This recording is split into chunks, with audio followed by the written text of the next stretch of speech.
So the AMASR Amendment Bill erodes the very basis of the Act itself, which was to protect the monument by keeping its form and fabric intact, which was done by creating a safe perimeter around the monument. This was done to prevent encroachment so that there is no building activity too close to the monument.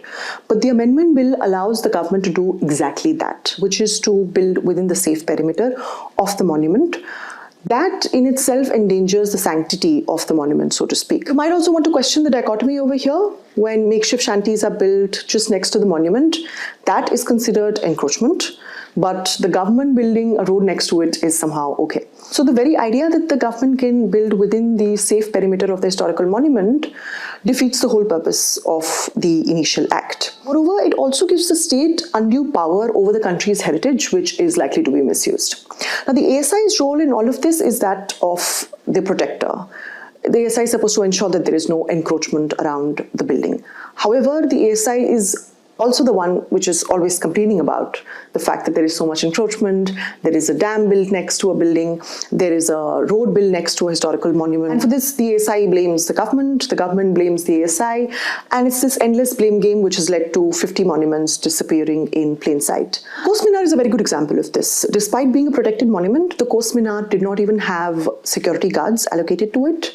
There was also some massive communication gap between the government and the ASI because the land was completely sold off to Huda, and the structures were raised to the ground and commercial buildings were built on it.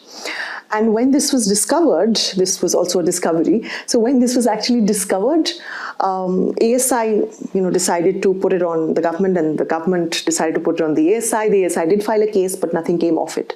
And the Coast Minar no longer exists as we know it. Two very important factors in this. One is the revenue factor, which means that if the monument is a big revenue generating monument, then the ASI is likely to take greater care of it.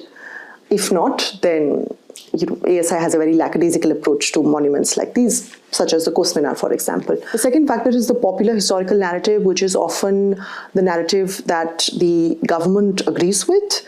So if a monument fits into that historical narrative, it will get the impetus from the ASI that it needs.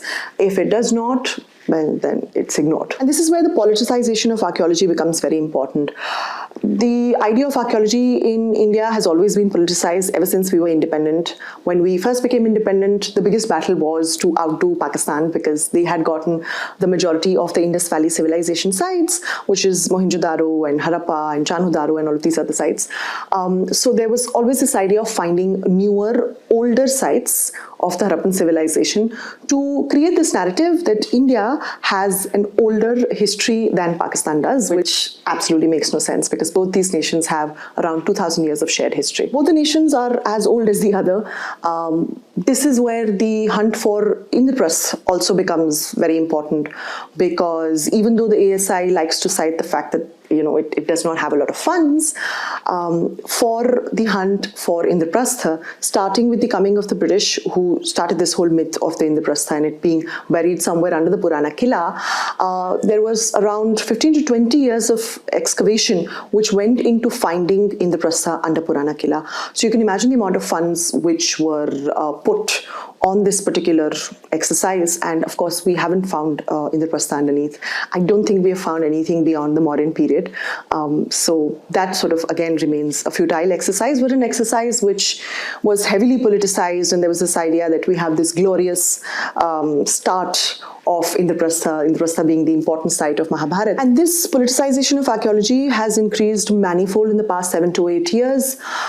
In 2017, 2018, for example, when the UP government introduced its heritage preservation scheme, it did not include Taj Mahal under its ambit at all, which is shocking because Taj is a massive revenue bringer for not just the UP government but the ASI as a whole. It also did not include Jaunpur, for example, which is desperately in need of preservation. It has a stunning array of Sharki monuments. Sharki was a dynasty that ruled in the 14th, 15th century in Jaunpur.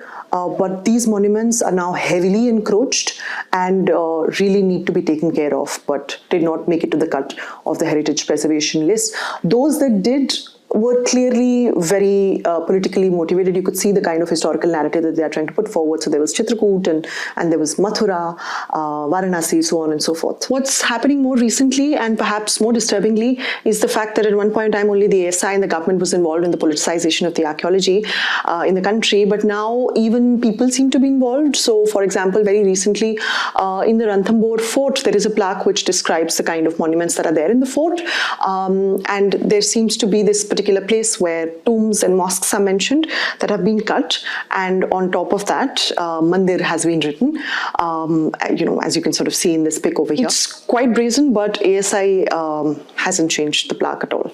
So even though archaeology has sadly always been the handmaiden of politics in the country, this is even more the case now.